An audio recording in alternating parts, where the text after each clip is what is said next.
Bonjour, Bonjour, vous allez bien? ben ça va. Merci Fabienne d'être avec nous. Alors, avec vous, on va aborder un sujet qui est connu dans le management, c'est comment gérer les situations compliquées. On a tendance à dire ça pourrait être facile une fois qu'on est passé dans vos mains et vos équipes, avec vos équipes. Votre spécialité est autour de toute la question de la transformation sociale, mais vous avez une démarche particulière. Alors, ce que je vous propose, c'est d'abord de nous expliquer votre périmètre d'action. Et ensuite, on verra en quoi une situation compliquée devient facile après avoir Je sais pas travaillé si elle avec vous. devient facile, mais en tout cas on s'y entraîne. Nous on fait de ce qu'on appelle du théâtre de l'opprimé. À l'intérieur du théâtre de l'opprimé, une technique particulière qui s'appelle le théâtre forum, qui consiste à mettre en scène un problème, une problématique avec la question comment on fait pour changer ça, en fait, puisqu'on est quand même sur de la transformation sociale tout le temps. Et on propose aux managers, quand c'est des managers, mais on travaille aussi dans des quartiers populaires, et dans ces cas-là, ce n'est pas des managers qu'on a en face de nous, on propose donc aux gens de venir à l'intérieur même de la scène, la deuxième fois qu'on la joue, pour chercher, mettre en place, imaginer, proposer des alternatives, des manières de faire autrement, en se disant, voilà, si on en voit 10, on sort de là, chacun d'entre nous, avec ses 10 manières de faire des autres, auxquelles on n'avait pas forcément pensé soi-même. C'est comme un lieu d'entraînement, en fait, qu'est-ce qu'on fait demain quand ça nous arrive? En fait, vous êtes un espèce de lieu de simulation. Ouais.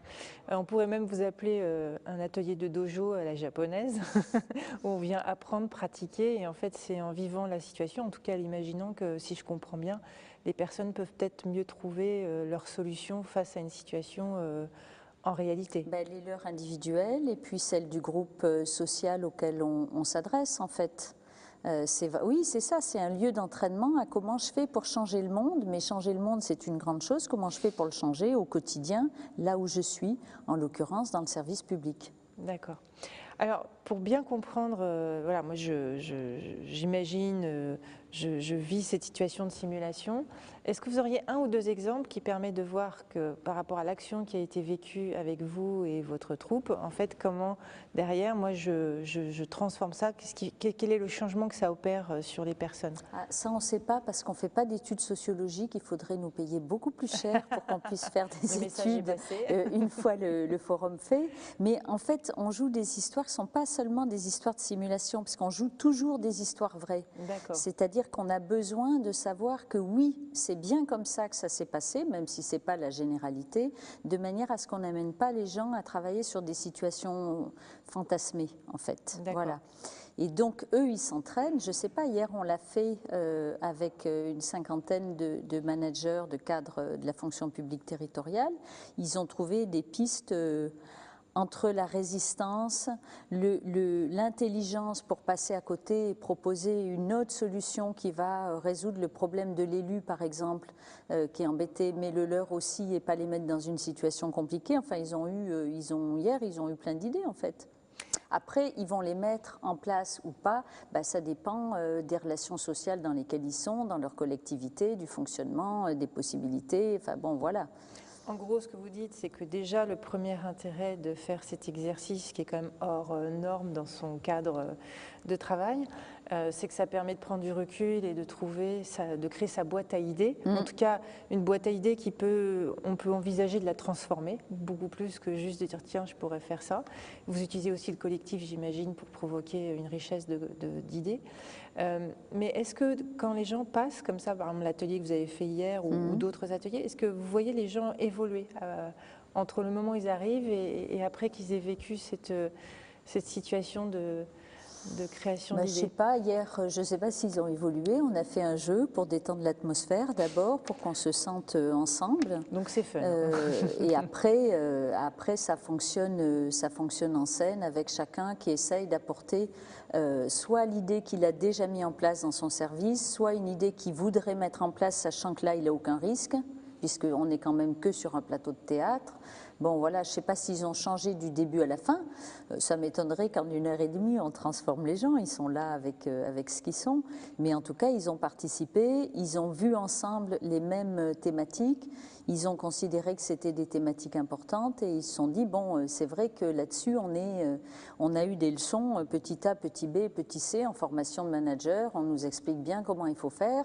Il n'empêche qu'entre le comment il faut faire et le passage à l'acte dans la vraie vie, c'est pas si simple et que cet outil-là, il est un pont entre les deux en fait. Ce que vous dites, c'est que ça leur permet de sortir du process imaginé. Ouais.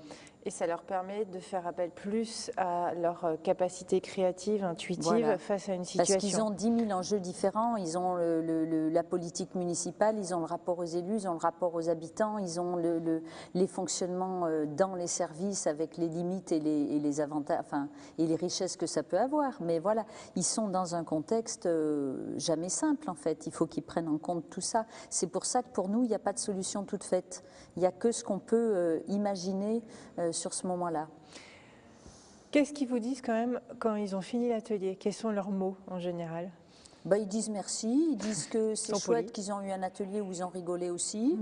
Ils disent que les problèmes qu'on a posés, c'est des vrais problèmes. Ils viennent nous raconter comment ils se posent chez eux. Voilà, et voilà. Ce matin, on a une femme qui nous a dit au café c'est étonnant comment les manières d'intervenir des hommes hier en spectacle et les manières d'intervenir des femmes sont différentes. Ça me marque, il faut que je réfléchisse à ça. Bon, voilà. Ça permet de faire une observation du collectif avec qui on est.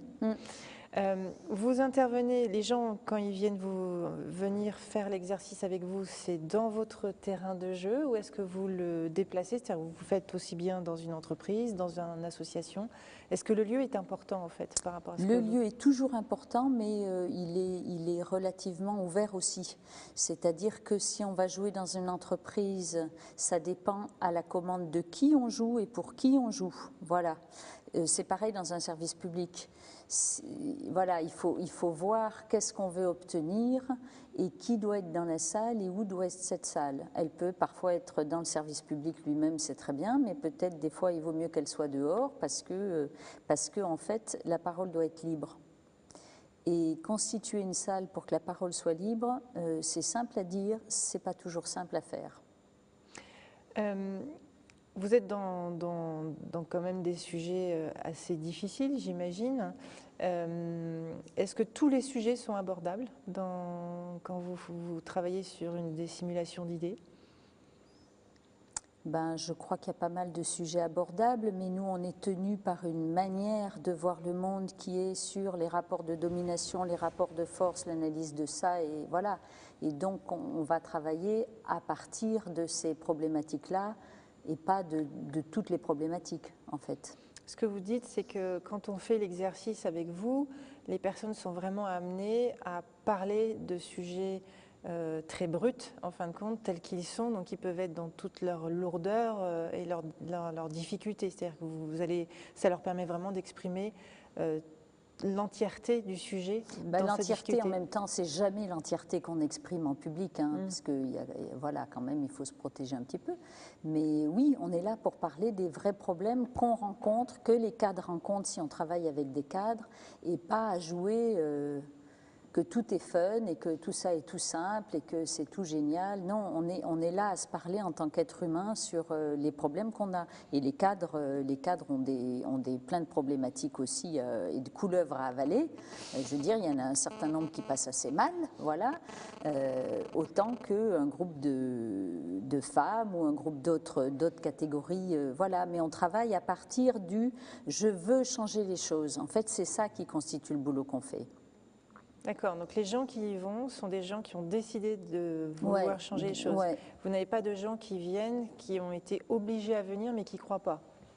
Ceux-là, en général, on les voit moins, ils restent assis sur leur chaise et ils ne mouvent pas pendant une séance entière quand on est en spectacle, s'ils ont été obligés. Mais on s'arrange en général pour que les gens... pour passer contrat au départ, pour que les gens ne soient pas obligés d'être là, parce que c'est terrible sinon... Et donc, du coup, vous êtes en fin de compte en train de dire que vous libérez la parole par cet exercice. On essaye. C'est pour ça que des fois, on ne peut pas intervenir partout et pas dans toutes les entreprises parce que c'est un exercice qui qui peut être périlleux, enfin qui, voilà. En tout cas, qui impose de bien vouloir l'entendre, cette parole, d'en faire quelque chose. Il faut accepter ça et cette mise en danger, en fait. Voilà. Il faut oser. Voilà. Avec vous, il faut oser, en fait. Ouais, on va dire comme ça. D'accord. Bah, écoutez, c'était très intéressant, Fabienne. Avant de finir, est-ce que vous auriez un message à adresser aux managers des territoires ? Qui continue à porter le service public, parce que c'est une chose qui n'est pas toujours simple par les temps qui courent, de porter l'idée d'un service public, et que nous, à la Compagnie Nage, on croit très très fort à la nécessité du service public. Merci. Belle journée. Vous aussi. Au revoir. Au revoir.